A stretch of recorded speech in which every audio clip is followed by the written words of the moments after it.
새로운 상륙작전의 등장으로 개변을 맞이한 상륙장갑차. 우리의 상륙장갑차도 완전히 새로운 모습으로 개발되고 있는데요. 현재 우리 해병대의 상륙전을 담당하는 상륙장갑차는 해병대의 새로 추진하는 상륙작전에서 부족함을 가지게 되었습니다. 독도급 상륙함, 상륙기동 헬기와 더불어 해병대의 새로운 상륙작전을 위한 3대 추진 과제 중 하나, 차기 상륙장갑차 KAAV2. 이번 영상은 놀라운 기술과 성능을 탑재한 KAAV2가 장갑차 시장에서 얼마나 혁신적인 체계로 등장하게 되었는지 여러 논란들과 함께 알아보도록 합시다. 현 상륙전의 트렌드는 수십 킬로 바깥에서 상륙을 시도하는 것인데요. 기존 상륙장갑차로는 노후화와 더불어 작전의 한계가 드러났습니다. 바다에서 육지까지 약 22km. 이 기간 동안 상륙장갑차는 가장 취약한 상태에 놓이게 되는데요. 기존 상륙장갑차는 수상항해 속도가 고작 13km에 불과해 최대 1시간 반이나 걸린다는 게 큰 단점이 되었죠. KAAV2는 획기적인 기술로 이 단점을 타파하기 시작했습니다. 먼저 KAAV2의 동력체계부터 살펴봅시다.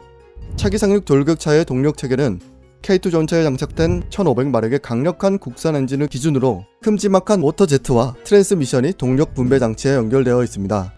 이 동력 분배 장치로 수상, 지상 환경에 따라 워터제트와 궤도의 동력을 분배하죠. 즉, 엔진에서 발생하는 1500마력의 파워를 적절하게 분배하는 역할을 맡았다고 보시면 됩니다. 워터제트는 함선에서 쓰이는 방식의 출력기관인데요.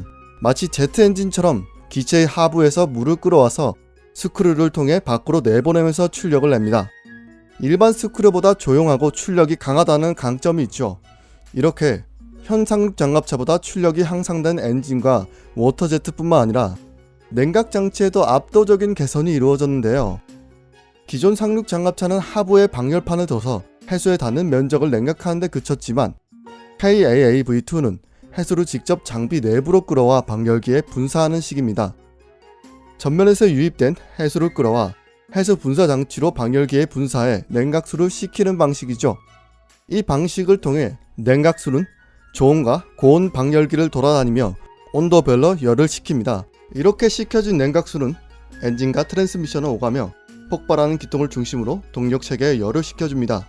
다시 냉각수가 과열되면 쿨링 펌프를 통해 해수 분사 장치가 있는 방열판으로 다시 올라가는 것입니다. 이렇게 냉각 가열 과정을 거치면서 엔진 냉각을 효율적으로 수행하는 것이죠.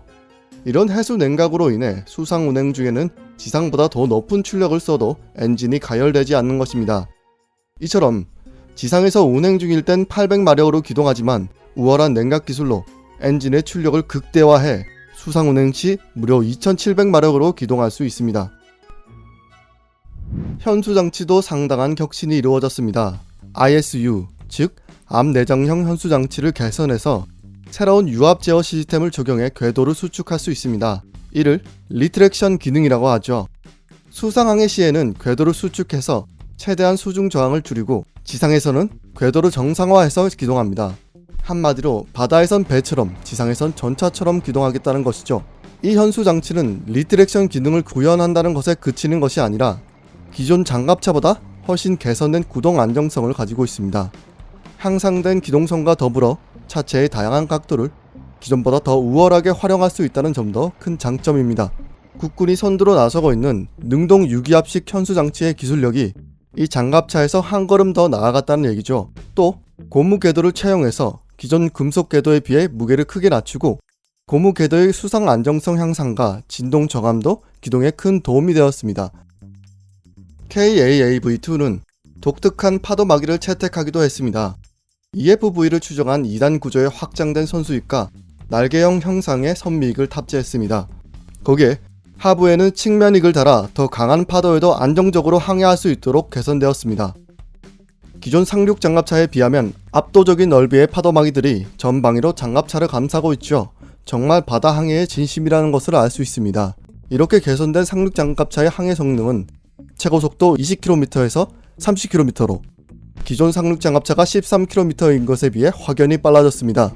또 기존과 달리 상륙 해안의 조수 수위와 상관없이 상륙을 시도할 수 있다는 것도 큰 장점이 되었죠. 초수평선 상륙작전이 사실상 사장되면서 새로운 상륙작전에는 상륙 중 항해 속도보다 지상 전투에 더 중점을 두기 시작했습니다. KAAV2가 EFV보다 창의 속도가 떨어지는 이유 중 하나죠.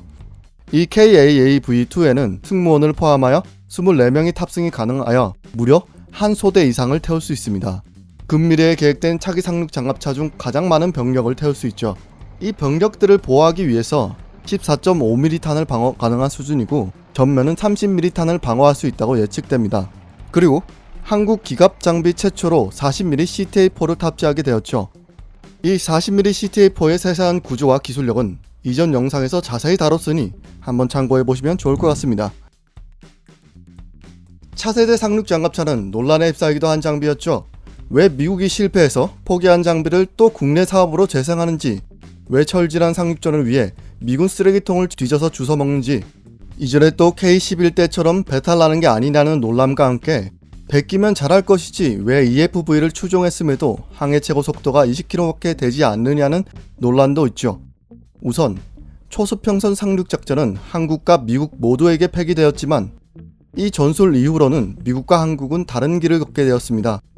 한국은 북한의 급변 사태가 벌어질 경우 남하하는 중국군을 저지하기 위해 여전히 대규모 상륙전을 준비하고 있고 때문에 냉전식 규모의 해병대를 유지하고 있습니다.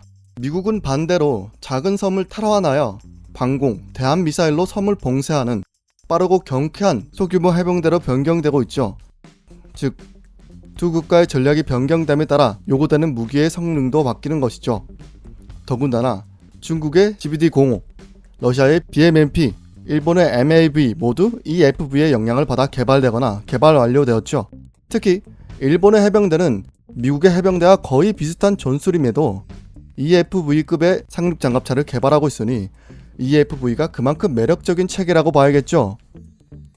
거기에 EFV는 초수평선 상륙작전이라는 구전술로 약 40km 바깥에서 떨어진 거리를 상륙해야 했기 때문에 빠른 항해 속도를 요구받을 수밖에 없었습니다.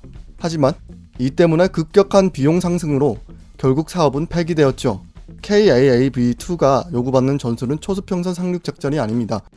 지금은 압도적인 방공망 하에 지상의 목표를 정교한 화력으로 제거한 다음 해안포 바깥 사거리인 22km에서 상륙하는 방식으로 변경되었습니다. 그렇게 빠른 항해 성능을 요구받지 않아도 되는 거죠. EFV가 KAAV2의 성능을 현실화해주는 징검다리 역할을 맡았다고 봐야 합니다. 거기다가 요구 성능에는 20km 이상, 1500마력 이상의 엔진이라고 나와 있어 사실상 이것보다 더 빠를 예정이라는 게 기정사실이라고 여겨지고 있습니다. 실제로 개발도 그렇게 되고 있고요. 결국 무기 개발은 전술과 전장에 크게 종속받는다는 전형적인 사례에 불과한 논란이었습니다. 이상으로 KAAV2였습니다. 영상 시청해주셔서 감사합니다.